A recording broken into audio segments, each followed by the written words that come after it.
Let me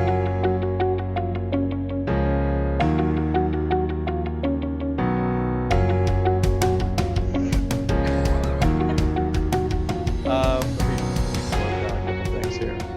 So the last time we had this quick discussion about, do we want to talk about kind of binary thinking and the limitations we put on ourselves and how that polarizes things, and Yeah. I don't know if that's where you want to go or not. Yeah, I think that what I notice is that um, that's happening all over the place. So I think we should just talk about it, you know? Yeah, yeah, absolutely. Why not?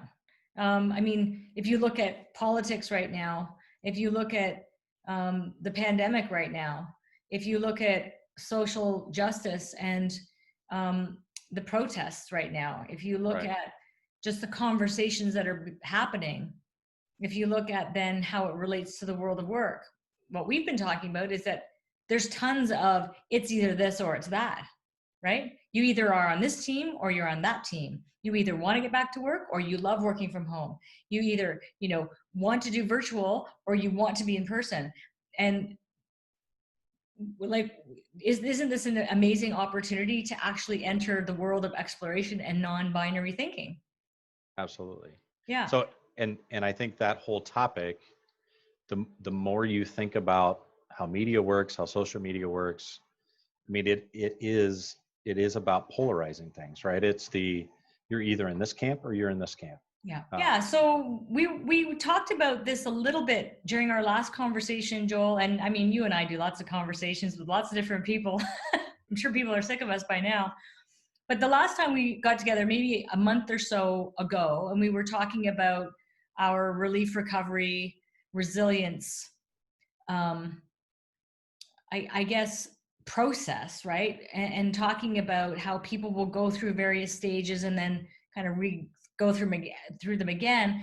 But one of the concepts that came up during that conversation was the notion of binary thinking, because we were talking about as you move from that command and control relief mode into recovery, into the new, and certainly into building resilience, that we can't get too fixated on rigid belief systems and we can't get too fixated on this versus that.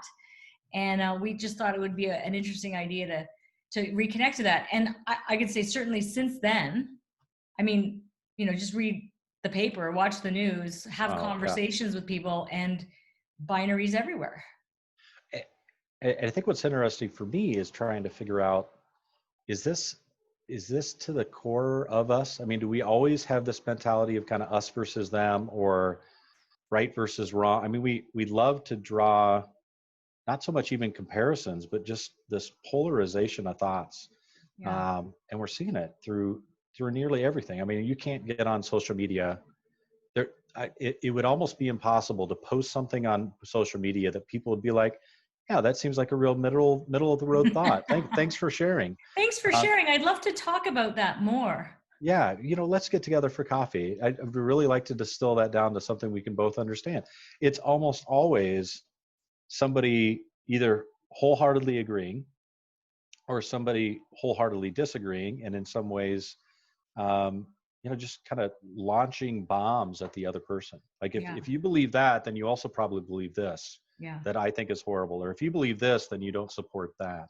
Yeah. And that type of binary thinking is so super constrictive, and especially on some of the bigger issues, things that we're seeing right now with the pandemic, with race relations, with all types of things. It actually minimizes the discussion and the conversations and some of the solutions that can come out of it.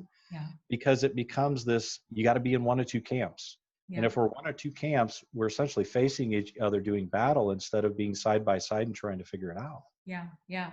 I actually looked this up before we got on. It says, human beings have a strong dramatic instinct towards binary thinking, a basic urge to divide things into two groups and nothing but an empty gap in between. So we have this, why? Because it's easy, right? So path of least resistance as humans, we're like, well, wherever there's less friction, I'm going to take that. So it is easier to just say, I believe this, therefore And also we talk about confirmation bias and all these other biases that we have. I'm just going to look for stuff that supports this, because then it's easy. I don't have to get uncomfortable. I don't have to think about whether there are any other issues, examples, perspectives, Right. experiences that I need to understand. I can just go, yeah, it's all good because A, B, black, white, X, Y, that's it. And you also talked about, it mitigates or prevents you from opening your mind. And I think about, when we get into politics, we get into, the health crisis, we get into privilege and prejudice, whether it's racism, whether it's Me Too, whether it's any of these big social issues, socio-cultural, political, economic issues. And even we can't neatly categorize those because there's so much intersectionality of all that, right? So it's really, I think that this notion of us liking to just put it into these quick little boxes, so we go, I'm in camp A, you're in camp B, either we can be friends or we can't. We have to actually push against and rise above that inclination.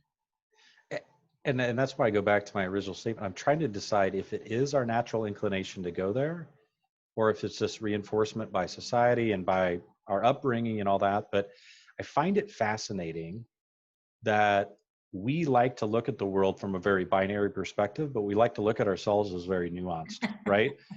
So regardless of what issue, I can look at somebody else and go, well, I know I don't agree with them, right? Or I know I do agree with them. But if you were to push me on some of the things that I think I believe in, I would make it very nuanced. Well, in this situation, I believe this, and maybe in that I think somewhat different, or maybe, in this relationship I would say this, but not in this one. But we give ourselves a lot of grace in that. We think that we're on a spectrum, but then we look at the world as you've got to be in one camp or the other. Yeah. There's almost a simplicity piece to it, right? It's or maybe it's a little of that lizard brain of just like, are they on my side or are they a threat? Yeah. And if they're a threat, then they're all in the other camp. They're not like me. Yeah.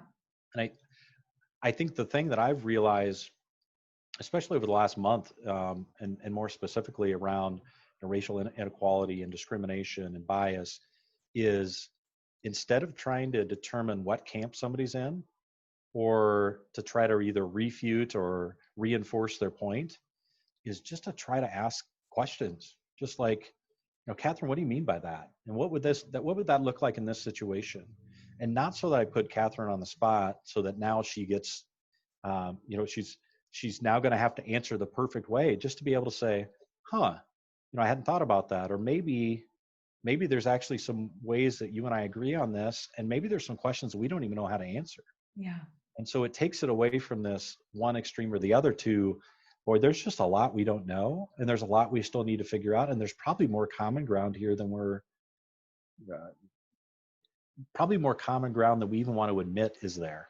Yeah. Which is another issue I don't like about the whole us versus them, is it always puts a solution in somebody else's hands, right? Yeah. Yeah. Well, and I think that one thing we certainly have in common is that we all have that human brain, which has that defense mechanism, right? Which has the instinct to protect and to be safe, and therefore to hang with like-minded, folks, where I mitigate exclusion from the tribe, and I increase my ability to just know that, this is the way things work around here. And when someone challenges that, to your point, it makes me feel like, well, wait a second. If I believe this and that's not true, then how do things work around? Oh my gosh. Right. But that's the one thing we all have in common. To your point, if you even just consider asking people, wow, this is interesting to recognize as a human that I have these fixed biases. Even that, if we could all agree on that, as opposed to some people having these rigid, oh no, I don't. My biases are actually factual based and et cetera. Even that, if we could come to agreement, it would actually bring more people together than apart. And especially on these issues, the folks that I respect in it, regardless of their positions, are the ones that say, I know I don't have all this figured out. Yeah. But here are some things that I think I believe, right? Or here's how I was raised. I mean, even if they can give you the why to where they got there, we could talk about the what, but it's too often the people that absolutely know that what they have is, I've got 100% of the facts. I know everything. I know what you're thinking. I know what this person's thinking. I mean, all that is, yeah, there's such an arrogance sometimes in what we believe to be true, when most of us, I mean, we don't know what we're talking about, right? Yeah. To any level of certainty. We may know what we've heard from other people. We may know what our experience is. And I think that that's where, when you ask good questions, when you actually do some of the research, where you have conversations instead of arguments, Yeah. all of a sudden you realize, okay, there's a lot we don't know. How do we explore this together? Yeah. How could we come up with some potential solutions that both make sense with my values and what I believe, and what you value and what you believe, and still get to the same spot? Yeah. Well, and that's where it really connects back to the notion of moving into recovery and developing resilience before we hit the next thing, whether it's a crisis or big C, small c, next wave, whatever, is without that mindset, right? Without that open-minded willingness to see a perspective other than your own, it's really tough to move into that future forward space. And it's tough to develop that resiliency for the next thing, because then we're even more entrenched, right? We've become even less flexible, so that the next wave, instead of like surfing it, it crashes right into us again. Yeah, I think it's interesting too. So as I talk, my mother's 83 years old. Um, I grew up around my grandparents. A lot of their older friends were kind of in and around the area when I was growing up. So I worked with a lot of people over 65, 70, 80 years old. I think it's interesting when you talk to them about what they think about life when they're 70 or 80 years old versus what they thought as a 20, 30, 40-year old. And just this whole thing of, I'm just, the only thing I'm sure of is that I don't know as much as I thought I did. Right. And I think earlier in life we think we know so much about maybe a small handful of things. As we get older, we realize there are a lot of things we don't know very much about. Yeah. And I think for some of them who realize that, there is a little bit of a softening of, I do want to understand more, or I can be a little bit more curious. But when you're 22 years old, straight out of college, and you think you know the world and how the world should work, and you're just less open to that. And I'm not saying all 22-year-olds are like that, or all 85-year-olds are like that, but for me, that whole piece of acknowledging what I think I know, but acknowledging all the things I know very little about, but I've also created biases around, is a good first step for me to be able to say, okay, time out. Let's talk about this. You teach me something. Maybe I can teach you something, and where do we meet in the middle on that? Yeah.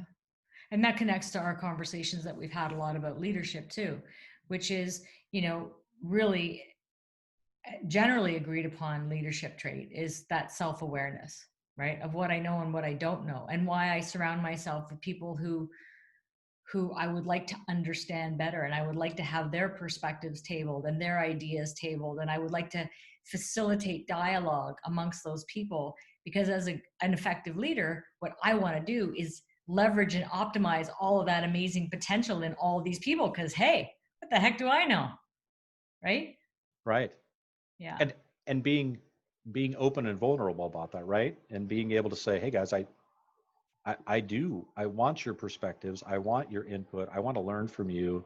I don't know everything. And there are going to be some things that I thought I knew that I step on my own, feet and my toes about, because I realize, what I thought was true is not. Yeah. The other piece of this that I've been challenged by, and as we talk about the kind of the us versus them, or even just the polar opposites, is, um, and specific to the conversations around race, most recently, is this thought process that you're either in one camp or you're the other. You either support Black Lives Matter, or you support white supremacy, or you support equal rights, or you support slavery, whatever you can do there. The issue that I have with that is there's a large amount of people, and I'll count myself in the middle of this, which are in some ways completely oblivious to some of the things going on. Not because, and I don't think it's ignorance for ignorance sake. Like, I don't want to know. Yeah. I think some of it's just like, that has not been my experience. Yeah.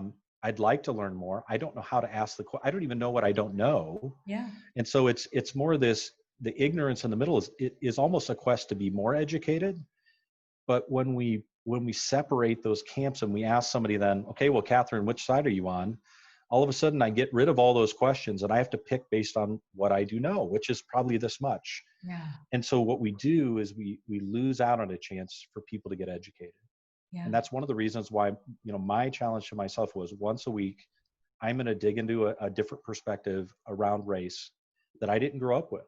As a young farm kid in a small rural community in the middle of Iowa, my experience was very white, middle class.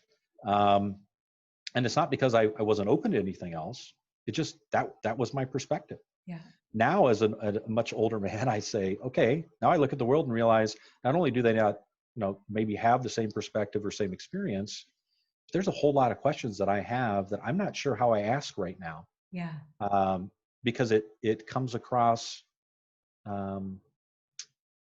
it's like I'm asking everybody to take a pause on the argument to clarify a couple points. Yeah. Which you kind of are. And like that's like ties it to the binary thinking, which is, hey, excuse me, I got a question. Can we just like pause for a second? Like, can you just put the gloves down for a second? I'm not even sure to whom I'm asking this question. If it's you or you, I just want to like time out here, right? I think, and that's what I too have been trying to educate myself.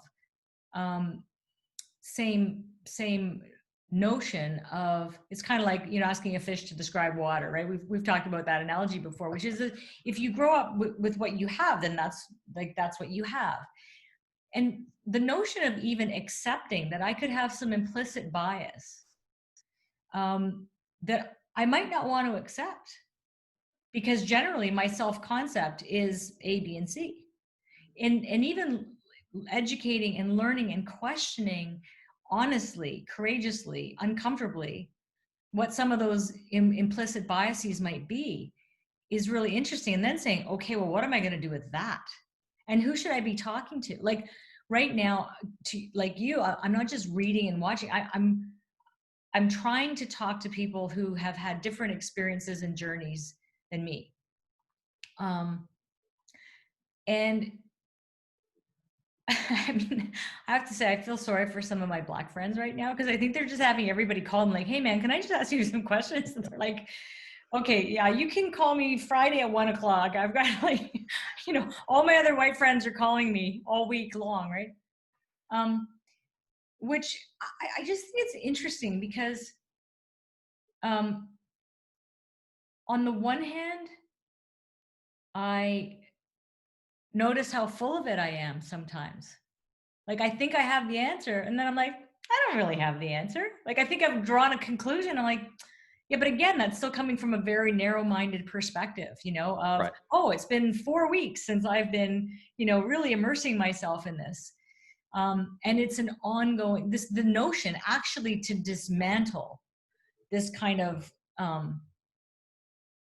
racism, systemic, whether it's racism, misogyny, hatred in general, and violence in general. We should want to dismantle institutionalized hatred. It's not going to happen over a few weeks. And it's not going to happen over even a couple of discussions, right? Yeah. And I think it's sometimes what is so both disheartening and frustrating about the processes we're going through. Like you mentioned, whether it's a pandemic, whether it's race relations, whether it's politics, and is most of us are not wired for a marathon. Yeah. We want to just have a couple of discussions, or we want to have a debate and there's a winner and there's a loser and we move on. And when you have something that's gone on for hundreds of years, or you have two different global perspectives based on how those two countries have changed and modified over time, or their systems of government, or and then we get into these big clashes, and we don't realize that that's not something that's going to be won in an argument, or Yeah. won even sometimes on a battlefield. Yeah. It really is going to take time, and for us to be able to see other perspectives, and instead of filling in the blanks, well, I saw A and I saw D, so somewhere in there must be, B, C, and I don't know that to be true, but that's the line I'm going to draw. And now I think I've got the answer. Yeah. And I think about, again, our sort of relief, recovery, resilience. This is very much in the resilience space, because to your point around, not going to happen over one conversation or one argument, um, it will take time and it will be tiring. Like, people will get fatigued. There are Yeah. some days where I'm like, I'm overwhelmed with all of these big issues that I'm trying to unpack. I'm trying to do the right thing. I'm trying to learn. Trying to be optimistic. Some days I'm not. Some days it's fatiguing. So even Oh that yeah. necessitates the awareness of, so then what do I do when we're in the recovery space, building resilience, trying to still, raise a family, put kids through university, run a business, be a good whatever, mother, sister, friend, like all of those things, community member. It's important to notice, I had this conversation with a friend of mine today who's very, very passionate about social justice and in a variety of ways, and institutional injustice. And one of his good friends said to him, I get why you're so passionate, but hey man, like, relax, like, life, just live, like, you're so stressed out all the time, just live, it's okay. And I said to him, that's interesting, because I'm going to have a conversation with Joel about binary thinking. So isn't even that's an example of, you can either be passionate about social injustice or just take a chill pill and relax. I'm like, so I said to him, well, why can't you kind of be both and learn to understand yourself better, so that you can kind of ride it where, if you've been doing a lot of this, okay, take a chill and relax, and then you can do this. And he was like, yeah. So that's a great example where we're either these kind of laid back, go with the flow people, or we're these raging activists. I'm like, well, I think there's a lot in between. Right. And and that's where I'll go back to the nuances, right? It's the if you're a conservative in the United States, well, then you must hate the environment. And for myself, I'm probably considered more of a social and fiscal conservative, but I spend a significant amount of time working with causes around um, environmental impact, right? So composting programs and all these different things that are going on. And so from the outside, if you just take that one data point on me, you would say, well, Yeah. He wants the whole world to burn up, and Yeah.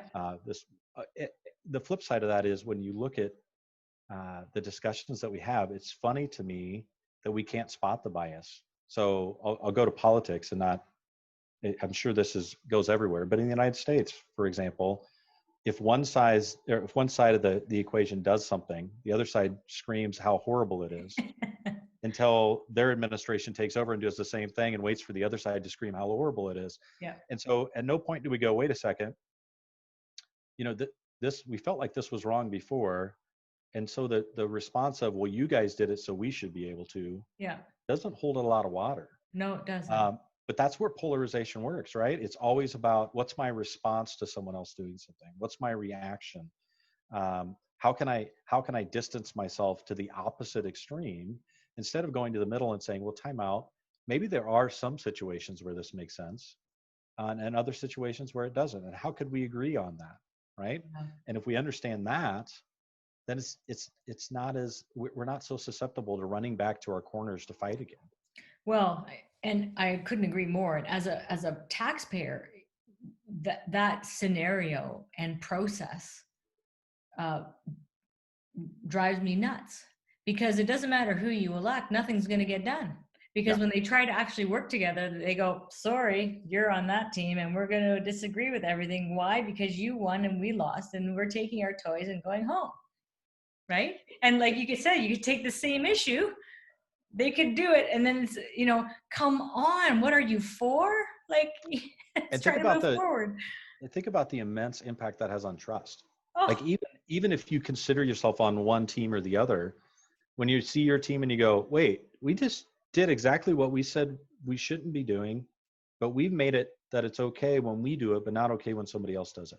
yeah. So do I trust my side but I don't think I trust the other side. So now I just sit in the middle and distrust everybody. Well, And and I don't feel then like anything's going to get done. and you likely have low voter turnout. I know we do. Yeah, Because absolutely. people become apathetic and because trust is eroded because they go, well, whatever. It doesn't really matter.